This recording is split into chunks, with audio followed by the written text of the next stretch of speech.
Titleist is here and we're recording and we'll get started. Sorry for delay, folks. Jerica, please. Perfect. Thank you guys for attending. Hello, everyone. Welcome to our third Choosing Our Climate Legacy Priorities for a More Equitable and Resilient Ohio webinar. This series aims to discuss the future of climate resiliency in Central Ohio. Today's guest, Robin Leichenko, will explore opportunities, challenges, and synergies associated with bringing equity and resiliency into planning in urban areas.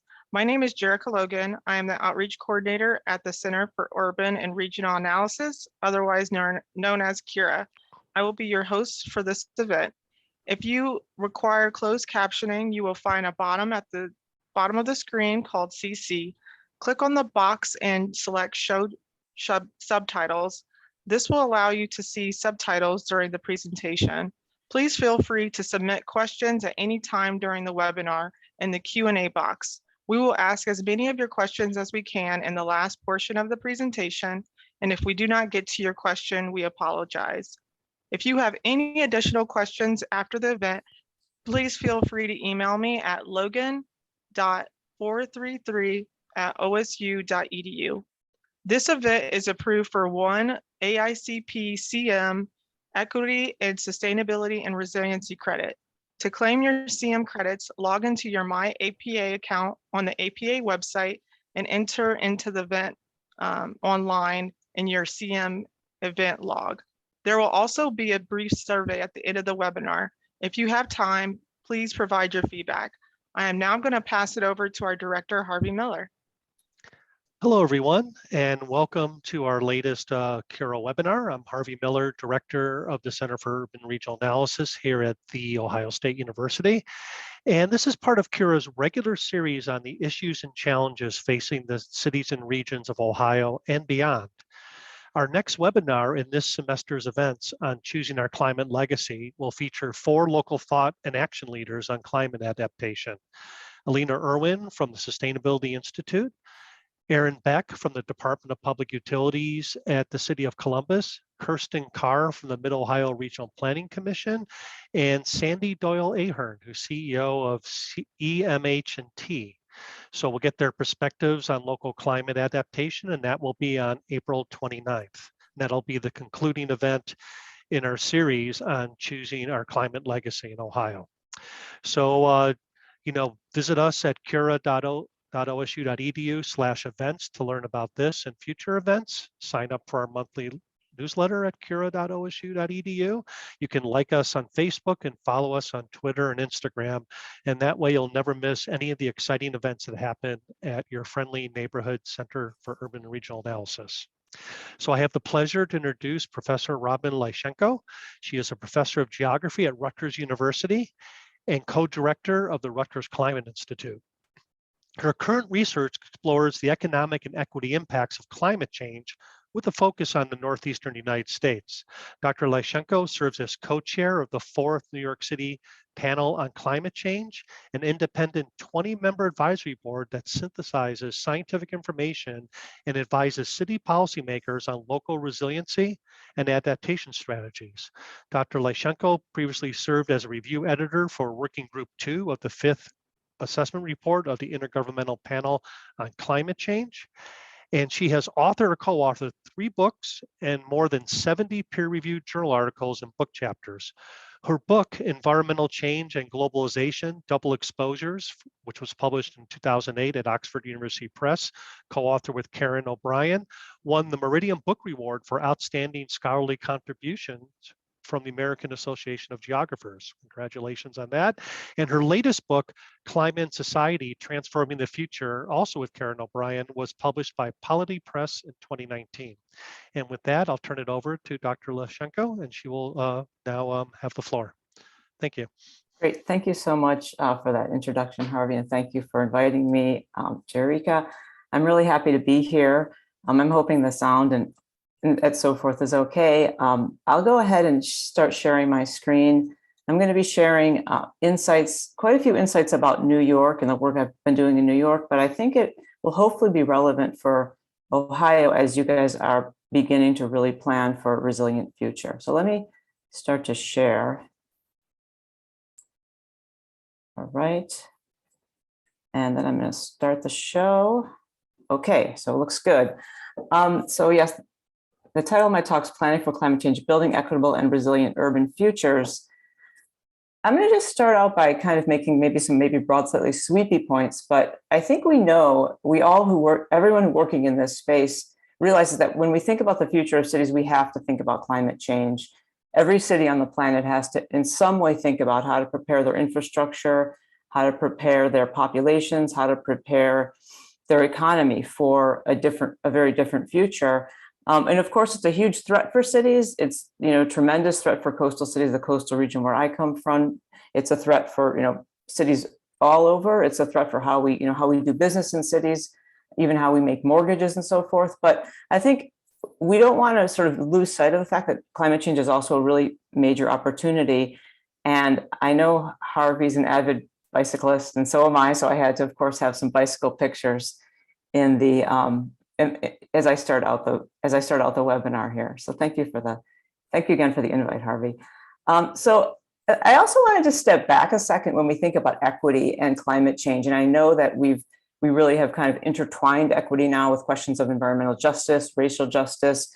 But I think it's also worth just reminding ourselves that we've been talking about climate change and equity for decades. It's been a constant drumbeat around the inequalities and emissions in terms of who's the major contributors to climate change, who's most vulnerable to be affected by climate change. That's been discussed. It's been sort of a real roadblock, in fact, for action on climate change, these sort of significant inequalities in terms of who's causing climate change versus who's suffering.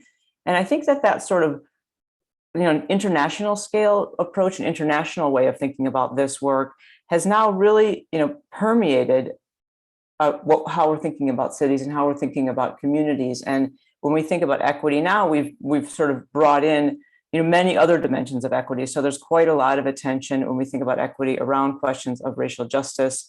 That was really with the murder of George Floyd 2 years ago, that those kinds of questions became very front and center for cities beyond just thinking about climate change, but it has really strongly permeated how we're thinking about climate change and thinking about climate change in terms of impacts on neighborhoods, impacts on communities, impacts on disadvantaged populations. And so then with those real questions about equity in cities and the equities that are apparent, the inequities that are apparent in cities, even without climate change, kind of wrapping those into the equities and the equity issues around sort of uneven impacts of climate change, uneven capacity to adapt. It really starts to raise questions of how do cities bring in equity into climate change planning? What are the best strategies? What are ways to do that? And so that's kind of what I'm going to be focusing on in this talk as I shift over to thinking about the New York City panel on climate change in our work.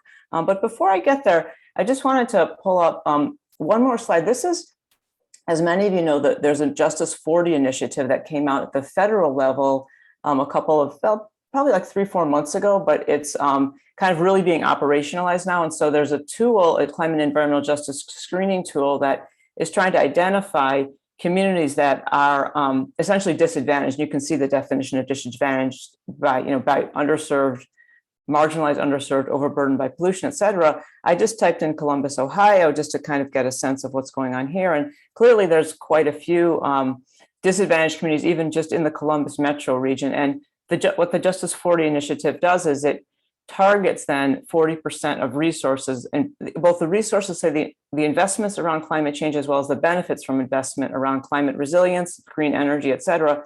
It's the idea that they should be targeted toward 40% of those investments to be targeted toward environmental justice communities or otherwise disadvantaged communities.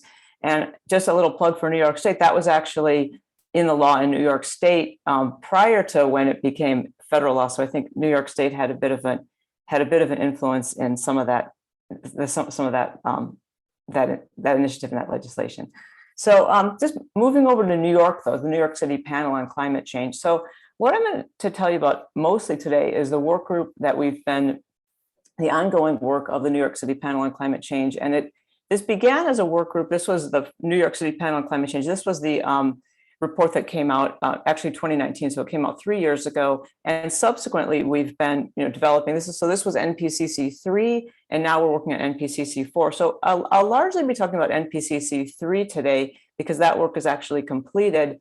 But then I'll move into some of the sort of new innovations that we're having for NPCC 4. So just essentially, the New York City Panel on Climate Change is a mayoral appointed panel of scientists whose mission is to guide the city on sort of what is the best scientific evidence today around climate change, and how can that evidence then be used for city planning, city decision making. So we sort of serve the mayor's office, and we're an independent body, but it's definitely a very collaborative co-production type of interaction with the city, in that they ask us particular research questions that they're interested in, particular research topics, and then we sort of work together in terms of identifying ways to solve and address those, ways to at least provide information about those issues. The city itself is the one who gets to solve the problems. We get to provide, so hopefully, policy neutral information.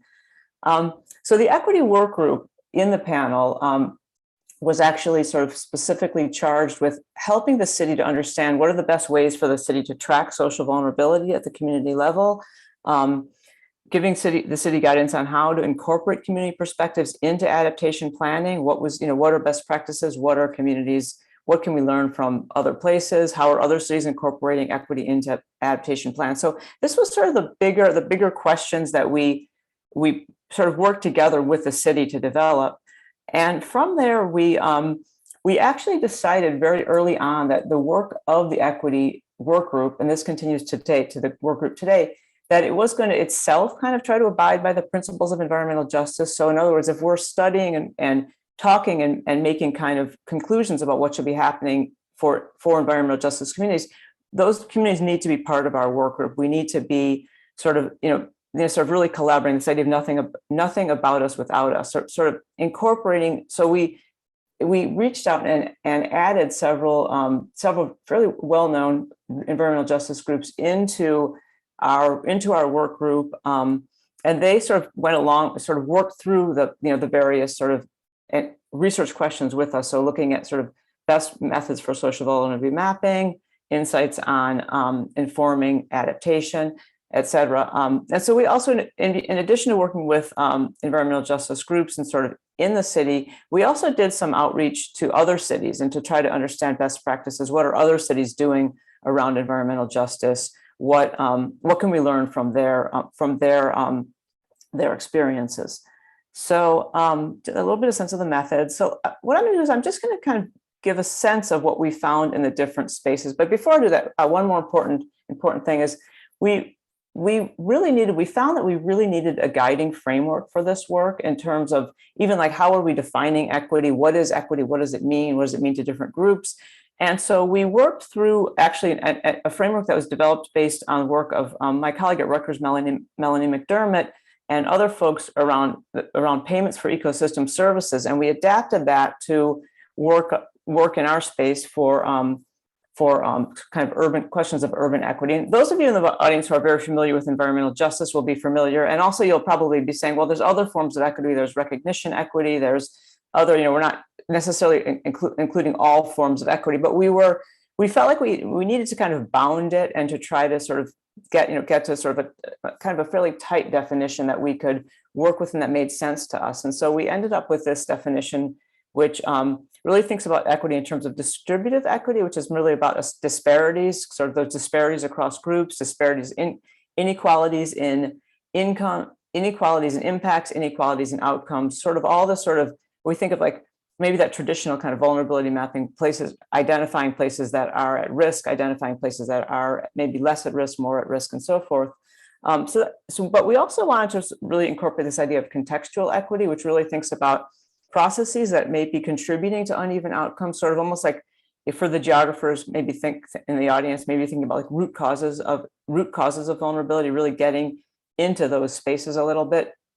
And then finally thinking about, and this is very consistent with environmental justice literature, that idea of procedural equity, and thinking about the extent and robustness of public participation, making sure that that the process itself, that who's at the table, at the seats at the table, if the table's big enough and includes everyone and is sort of in, kind of having, groups are able to have a say in actual decision making.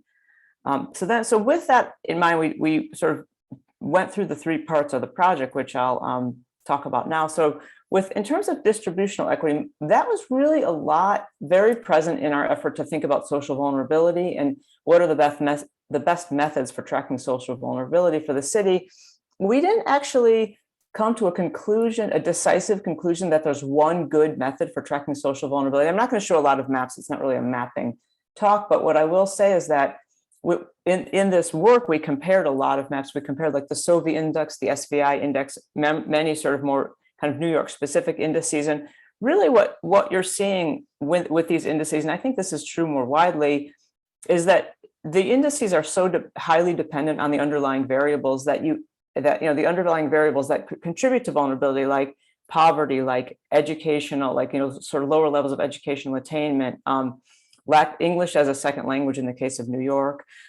So many variables that are sort of traditionally associated with areas that are underserved, areas that are lower income, et cetera, end up really kind of strongly influencing what you see in the vulnerability map. So they essentially, regardless of which index you use, you get maps that are very similar. The same areas show up in red as highly vulnerable, no matter which index. And so that was sort of our guidance to the city that, yes, use an index, but don't worry that much about which index using. And we ended up sort of suggesting the SVI index, which is a Center for Disease Control index. So it's widely used. It's very easily available. Might be a good option, but not, sort of, we didn't come down on a very like with a specific vote for a specific index.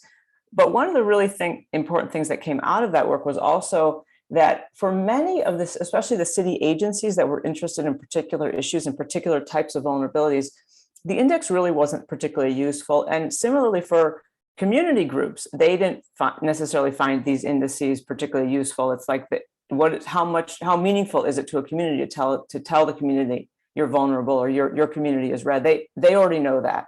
And so we kind of recommended pairing kind of these distributional maps, these sort of index maps with some single indicator maps. These are just some basic variables that we were suggesting to maybe look at, but we got, sort of insights from things like the Department of Health, things like other specific agencies who might want, populations of individuals who are sort of, have limited physical mobility. And so like really tailoring the maps to the interest of what's the particular program that you need and so rather than very general social vulnerability maps, pairing those with single indicator maps, we thought was a really, and that was sort of, again, like co-produced with the city, co-produced with community groups, sort of kind of coming up with this as kind of a sort of a second layer. So with distributional equity, what you really see is where, what does the city look like? What's uneven? Where are places that are sort of in distress? Where are places that are not in distress? But you don't really get at sort of anything kind of underlying that, why those patterns, like the question of why do the patterns look like this? And so that was sort of useful in terms of the contextual case studies. I'll talk about those next. I think I've got these. I think I've already said these. I tend to do that. I tend to sort of save the conclusions and then there's a slide. So I think we've kind of got these down. So I'm going to pop up to the next slide and think about, so the case study. So what we did with the case studies is we actually looked at 3 communities in New York City, 3 communities in partner with environmental justice groups that were based in those communities. And so this is a map, a very an unlabeled map of the 5. This is the 5 boroughs of New York: Staten Island, Manhattan, the Bronx, Brooklyn, and Queens. I've lived out east for 25 years. I'm actually from Chicago, but I can at least name the 5 boroughs. So the 3 case studies then were one was in Sunset Park, which is here located in Brooklyn. One was in northern Manhattan, up here located in Harlem, and et cetera. And then the other one, Hunts Point, which is located in the Bronx. So let me give a little sense of these case studies and what's going on in these communities. So Hunts Point, so in terms of the process of the case studies, we basically worked with environmental justice groups to identify what are the critical climate stresses in your neighborhood in your community? What are the critical non-climate stresses? What do you see as needing to be done? Where do you see as, kind of key vulnerabilities, key areas that need to be addressed? And what are your suggestions and ways that, adaptation in your area might be improved? So it's kind of a broad set of questions that we worked with each neighbor, each community group, and again, sort of co-developing the questions themselves even. So Hunts Point, I think one of the most distinctive things about Hunts Point, you can see it's, it's a very low income. It's one of the lower income actually census tracts and sets of census tracts, even in the entire state of New York. It's also, though, home to this very important site, which is the Hunts Point Food Distribution Center, which is essentially the major food distribution center for the entire New York metropolitan region. And probably, so what's significant about this distribution center in terms of vulnerability is that during Hurricane Sandy, which hit New York in 2012, and hit New York, New Jersey as well, of course, and elsewhere. The Hunts Point, this food distribution center, the water was essentially within 1 foot of reaching and sort of overtopping and sort of flooding this entire distribution center. So Hurricane Sandy was certainly a disaster for the New York Metro with the power outages and all the other impacts that we had. But had the food distribution center been flooded, it would have been that much worse, probably 10 times worse of a disaster because food supplies would have been so significantly disrupted. Gasoline supplies were disrupted, but food supplies, fortunately, were not. But it was a real wake-up call, and a lot of resiliency actions been happening around how to make this food center more resilient over the past decade. It's been a huge priority. So Hunts Point, Northern Manhattan, Harlem, traditionally another environmental justice community, though lots of gentrification happening here. And I guess I should say, I didn't say yet about Hunts Point, but these are sites of environmental justice. In the case of Hunts Point, one of the biggest concerns is actually truck traffic. No surprise, it's with the food distribution center, you've got essentially 24-hour truck traffic, and among other things, which then creates air pollution, very significant asthma problems for the community, for the children in that community. West Harlem is known for sort of a number of environmental justice sort of bads, things like sewage treatment plants, truck routes, and so forth, things that contribute to poor environmental quality and concentration of environmental pollution in these areas, which essentially environmental justice is originally really about disproportionate concentration of pollution in areas that tended to be also home to sort of minority populations, disadvantaged populations. And then finally, the other community case here that we were working on is Sunset Park. This is a waterfront community where it's that more than half the population has limited English proficiency. It's sort of a department or a community that's experiencing a certain amount of gentrification, but also sort of has sort of stresses around sort of location of former industrial sites, current industrial sites. So the environmental justice issues are there. In terms of just the climate stresses that we were seeing in all 3 neighborhoods, the ones that were coming up most, not surprisingly, flooding was coming up in all of them. West Harlem also was a lot of discussions around heat and heat stress. So flooding and heat were essentially the 2 biggest themes coming out of this work. And in the New York City panel, this current iteration, New York City panel on the NPCC4, we're actually emphasizing flooding and heat as two of the climate stresses. We have sea level rise projections happening, climate projections, but those are sort of real concerns for this region. And I know, obviously other regions have other concerns, but that's what's going on here. I can also say with Sunset Park, just to add a little more color or a little more flavor, it was very significantly flooded. This is a photo from Hurricane Sandy, but it's also a community that's been very actively engaged in sort of green jobs and the promotion of green new jobs and developing plans to sort of retain the manufacturing base, but convert that base to something that's more sustainable jobs, maybe green jobs and sort of jobs in sort of wind energy production, jobs in other spaces that tend to be keeping the environment, keeping the industrial there, but making the industrial more green.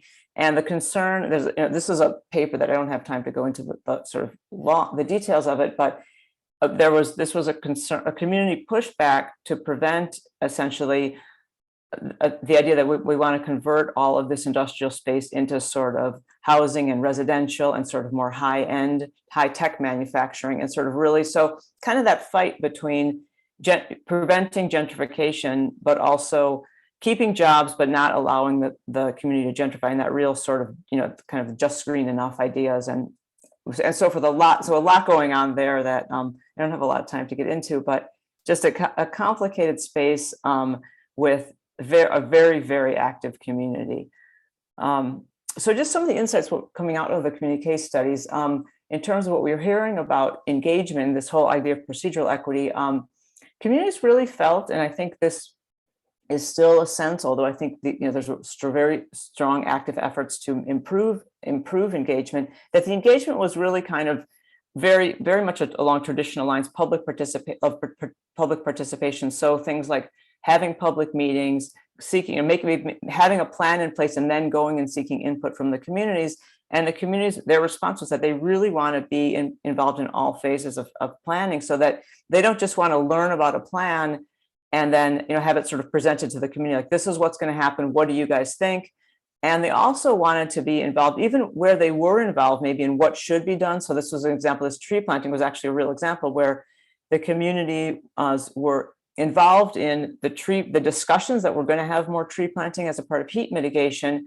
But then sort of 3 years, what I sort of remember, I'm not going to get the quote exactly, but it was something like 3 years went by, and then all of a sudden people from the city were planting trees in areas. They just showed up and started planting trees in areas that actually weren't the areas that should have been prioritized by the community for the planting the trees. So it was like they don't just want to be involved in planning, but they also want to be involved in implementation. So really having that community involvement throughout, from the planning, from the idea that we need climate adaptation, all the way through to the actual implementation of the adaptation plan, the shovels in the ground. They want to be in those spaces. And so that was sort of a fairly strong message coming out of the community case studies.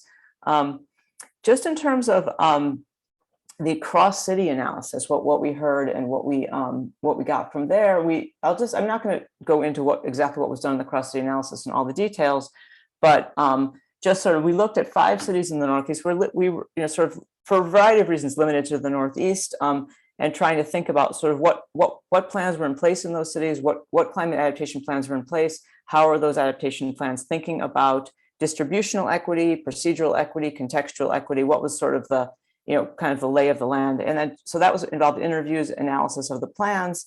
I won't show you the analysis, but I will show you just some of the insights. So just as New York City tends to have more of a focus on distributional equity, identifying and mapping this, it seemed like all cities, that's sort of in their comfort zone. And even you could see in the Justice 40 maps that I showed at the beginning of the talk, that this idea of mapping and locating and identifying, this is very consistent with policy because it lets you target the policies to particular places.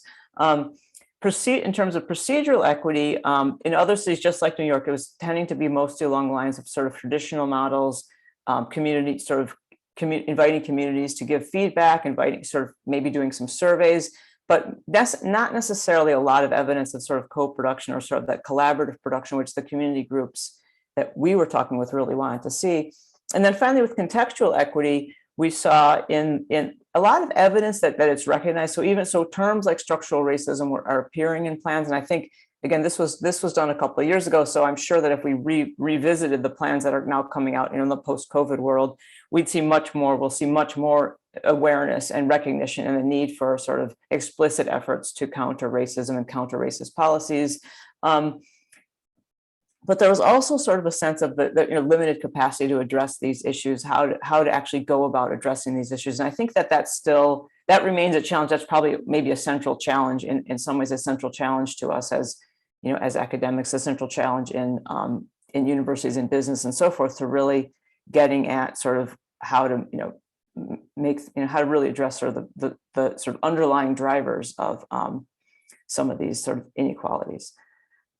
So in terms of what we suggested for the city, we recommended, in terms of their kind of climate action moving forward, to really think about multiple forms of equity in the development in climate planning. So not just think about distributional equity, not just thinking about procedural equity in kind of an inclusive, have a public meeting way, but really think about equity in terms of more full inclusion and involving local communities earlier and more often in sort of the climate adaptation planning, working with communities to co-design, especially when the solutions are going to happen in a neighborhood, working in that neighborhood, even if it may be something like replacement of sewer pipes, replacement of, something like that, that's sort of very separate, seemingly like that's just an infrastructure decision, but really working with the communities to talk about, well, if we're going to be digging up the road where all the businesses are located, the main road, maybe we should be doing that work at night rather than doing that work in the day, so that we're not disrupting all the business, the sort of the street business happening in these places. So really thinking about like,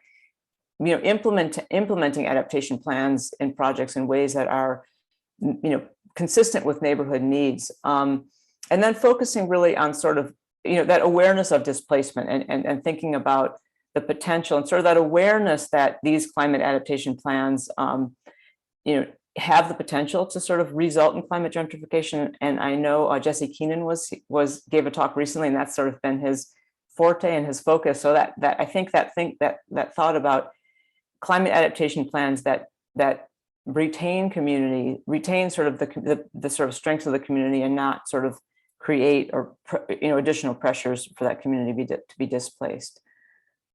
So that was sort of NPCC 3.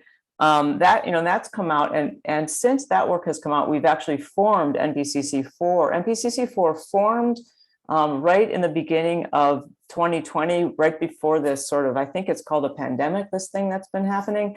And so we've been off to like a slightly slower start. We had actually hoped to be finished in a year from now, but it looks like we're going to be actually finishing 2 years from now. So we're sort of a little bit at the midpoint in that we've formed work groups. We're sort of, as I mentioned already, we're having a focus on heat, a focus on flooding.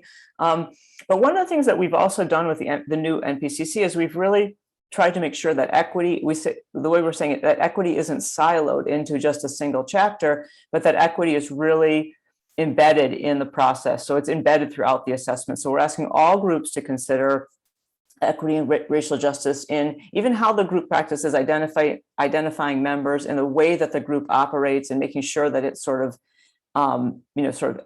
as equitable as possible in that space. But then also asking all the groups to pay attention to equity and both racial and other types of inequalities and exposure, impacts, policy responses. So we have a health working group. We're asking them to think about equity in that work. We have a flooding working group thinking about equity, a futures and transitions working group thinking about equity. And then we do still have an equity work group that's thinking specifically about the issue of displacement as kind of a major displacement, and climate gentrification as kind of major, emerging equity pressures, but really kind of making, and I think this is very similar to how we're thinking, like certainly at Rutgers, and I'm sure at Ohio State, thinking about where and how can we make sure equity is sort of embedded throughout our practices.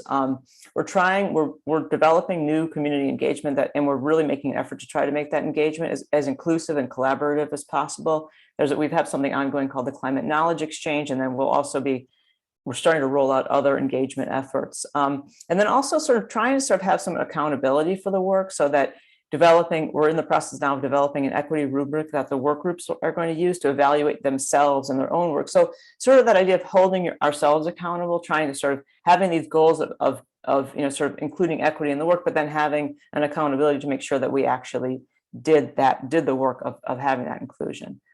So then I'm going to end shortly, but I just wanted to mention just a couple of other projects that are going on at Rutgers and sort of in the Northeast in this space. So Rutgers recently joined the NOAA RISA CC Run team, which is Consortium for Climate Risk in the Urban Northeast. That was one of many of you, I'm sure, are familiar with the RISA program. Some maybe not. It's a NOAA program that's sort of essentially sort of thinking about sort of climate services and climate, sort of having a lot of attention to climate change in different regions of the country. So that work, that work just incorporated a more explicit equity component. So we're thinking in terms of developing, and again, co-producing and co-working collaboratively with communities to develop equity metrics and tools. So asking communities like, what would you like to see, and sort of how can we measure that a climate investment is equitable, or how can we measure that we have equity in the adaptation process, kind of getting input from groups themselves to sort of understand that, thinking more about equity sort of rather than just at a community level, but also thinking about it regionally, in terms of sort of, suburban, urban, ex-urban, differences across the wide-scale urban landscape. And then we're also, and this will be rolling out this summer, a small grant competition. So we have supplemental funding to actually fund environmental justice organizations or other organizations working with socially vulnerable groups, and asking those organizations to essentially identify the climate issue and topic that's of concern to you. What are you interested in? What kind of adaptation challenges are you seeing? What do you want to work on?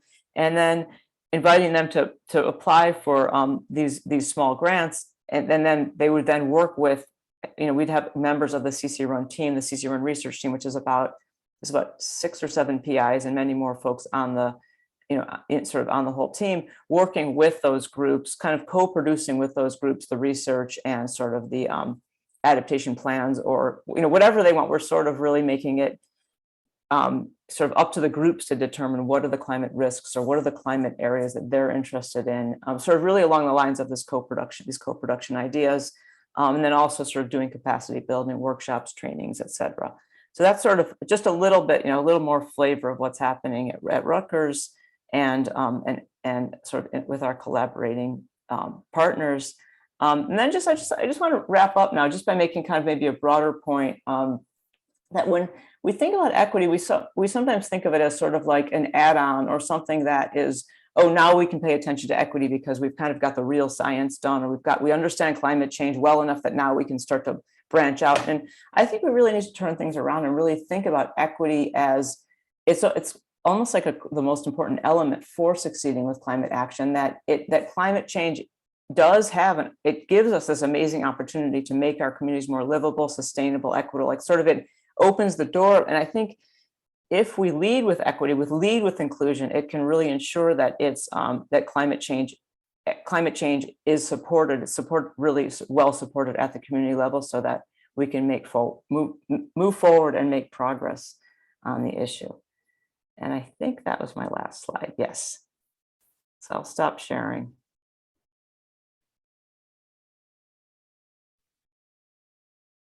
Okay, well, thank you very much for sharing your experiences, both as a scholar and also as an engaged scholar in some of the actions you're doing in New York City. I'd like to start off with a couple of questions, and then maybe we can turn to the audience questions as they start to accumulate. But I'm really what you're saying about equity is key and the need for co-production really resonates with me, and I think it resonates with a lot of the efforts we're trying to do here in Central Ohio. How do you get started on that? It sounds like you, and maybe you can explain some of the background in this, because it sounded like you got involved in an existing effort in addressing, climate equity in New York City. Or how do things like that get started? How do you get started with engaging community on these issues? Yeah, I mean, I think in this case, it wasn't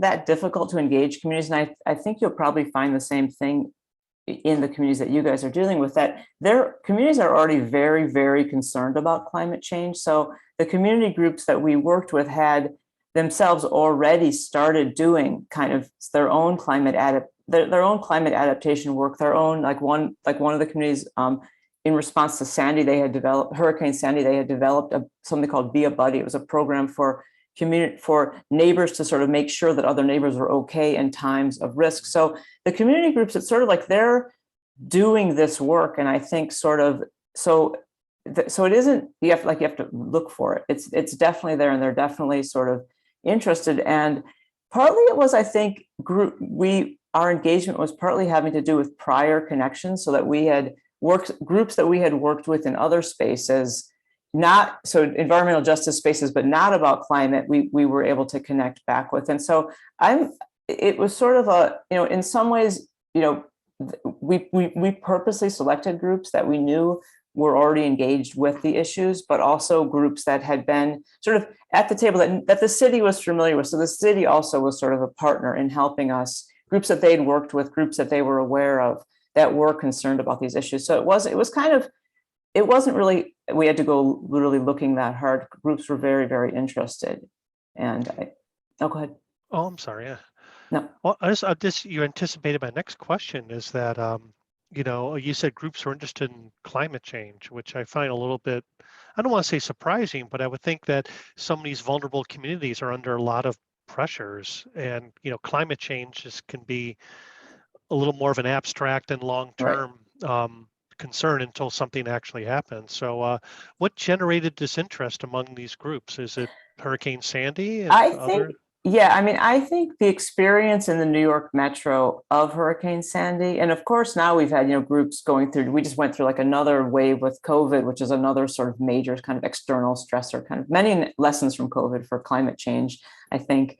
But it was really like the groups, so there was like, I would say very heightened awareness of climate threats in this region, probably, I would say probably more so than where you guys are if you haven't experienced any major, like having a major climate event that essentially, there wasn't a single person living in the New York Metro who wasn't, and I consider myself in the New York Metro, even though I'm in New Jersey, whose life wasn't like significantly changed because of Sandy, even if it was like your power was like, our power was out for a week or 10 days. I mean, it's a long time.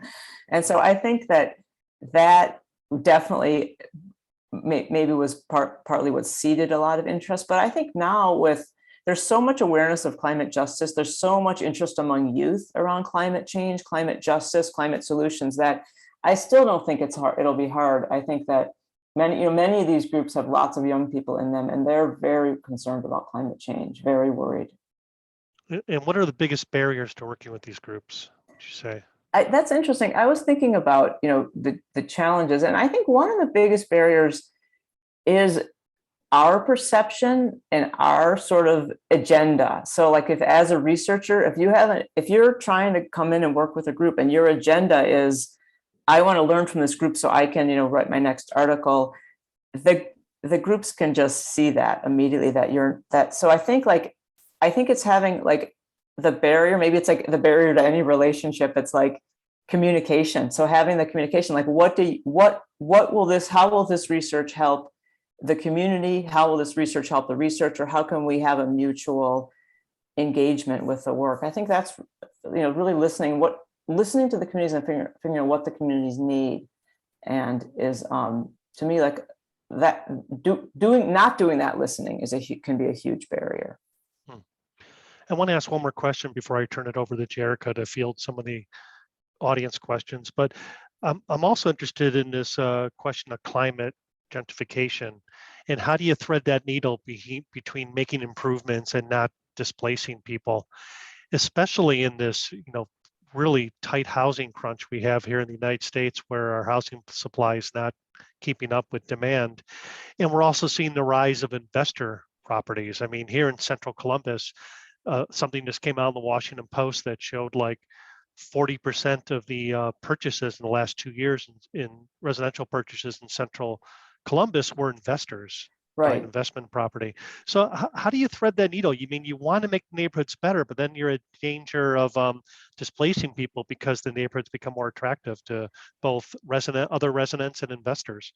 Yeah, no, I think it's almost like that's like one of the most, it's like the central challenge of urban development. In some ways, it's not just climate, it's sort of, so there's questions of, the green gentrification. So just the idea of just green enough, improving environmental quality enough, but somehow not making it going so far. And I think, one of the things that we definitely heard, I will say, I can't answer. That's a huge question that I don't think any one person can answer, but I would say that we did see some answers in Sunset Park, and in particular with the group Uprose and advocacy in Sunset Park that was happening around making sure that there was an effort to retain industrial jobs, so it was like they were trying to rezone the waterfront, so that would be like from like M3, which is heavy manufacturing, to M2, which is light manufacturing. The words don't matter, but just sort of, so it's almost like in that zoning decision was the seeds of massive gentrification, because if it became just like a high tech hub,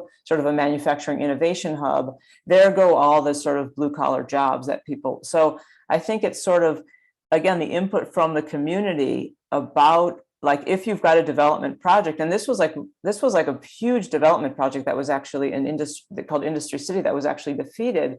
But having the community, there was protest, there was sort of a lot of, pushback on that project, but it was really, sort of that, again, that listening to the community, that retaining industrial jobs in the community was a critical piece. And so again, I think communities may have some of those solutions around gentrification if you listen to the communities. And I've done, sort of in other spaces, worked sort of in red, and then sort of, again, back to the biking, interested in bike lanes and these impacts of bike lanes as sort of another force causing urban gentrification. Of course, bike lanes are the climate mitigation space as well. But so really kind of, again, like having community input on the placement of the bike lanes, on where they might go, on even whether to have bike lanes in certain communities over other. So again, like that, I think just that community input is key. It's certainly not the answer, but it's definitely it's a key part of the answer, I think. Okay, thank you. I'll turn it over to Jerica now, who will field some of the audience questions. Perfect. So our first question is, how will climate change effects, how will they be affected with different types of equity?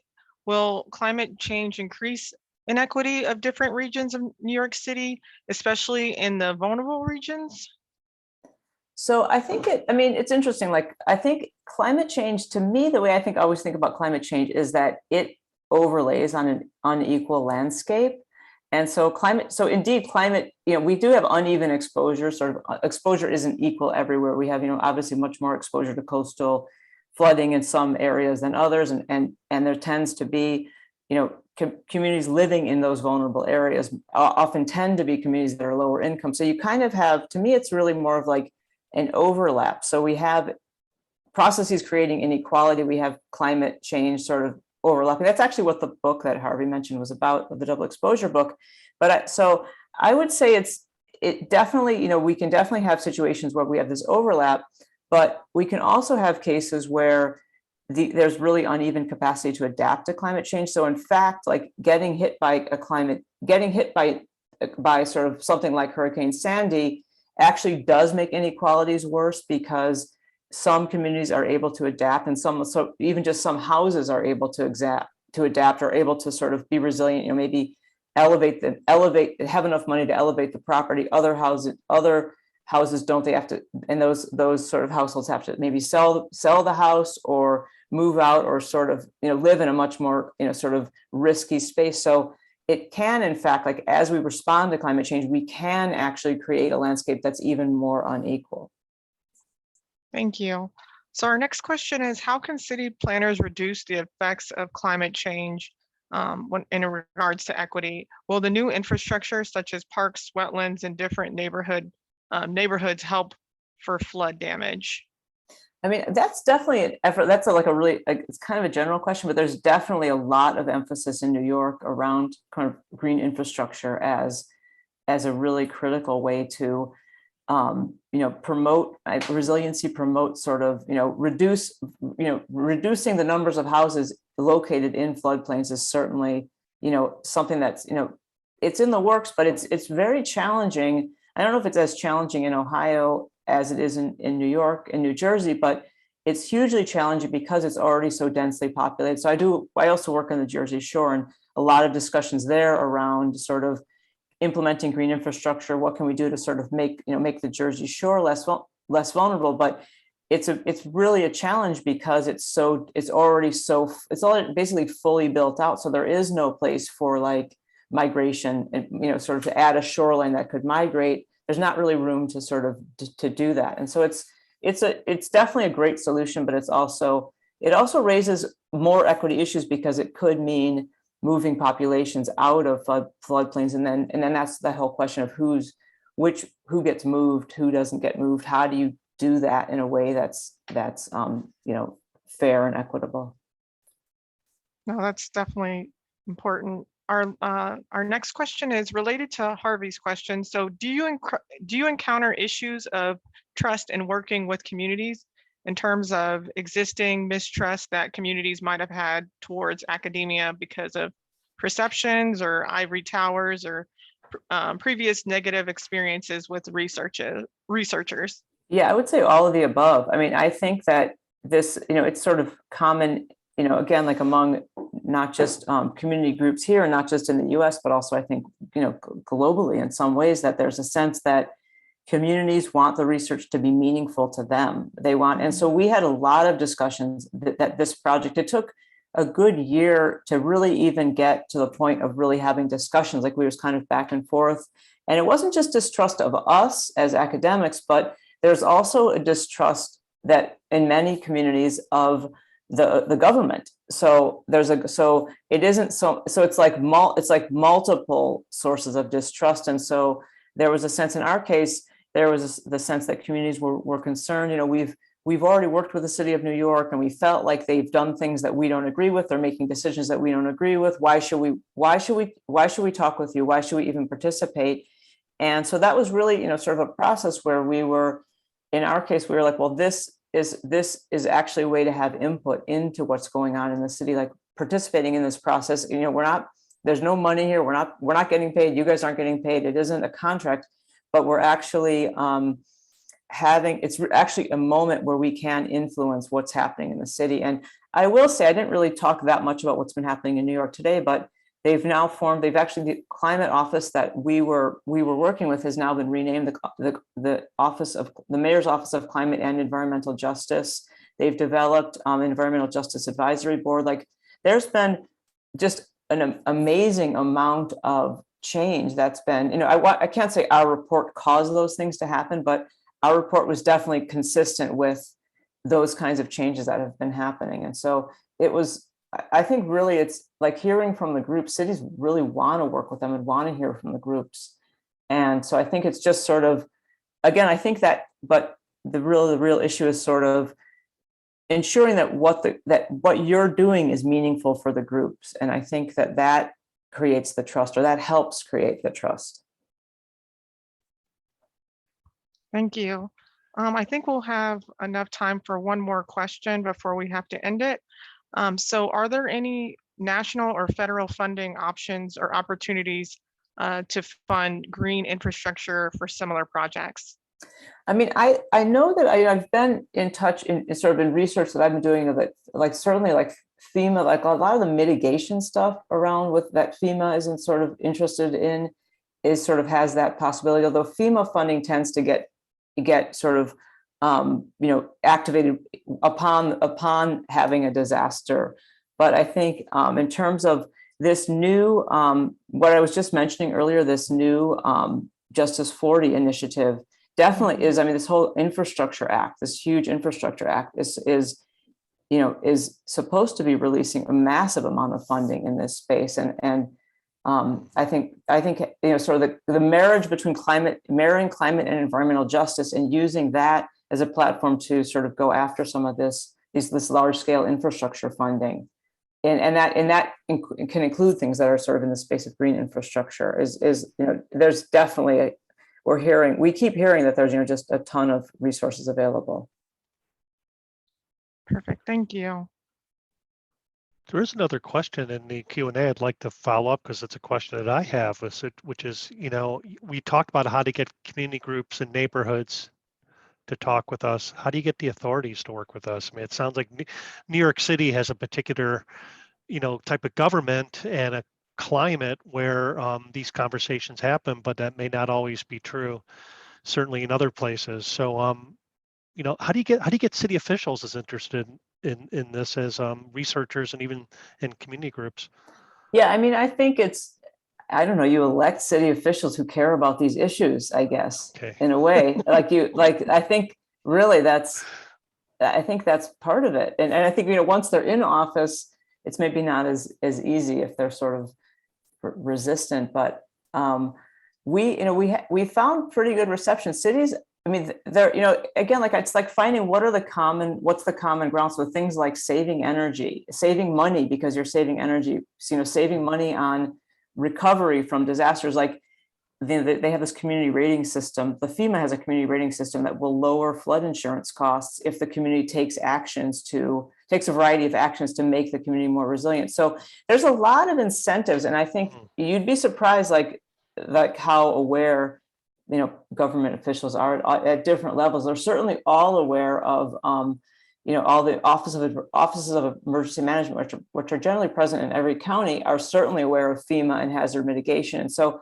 these are things that communities need to do, and they need to do this climate resiliency planning.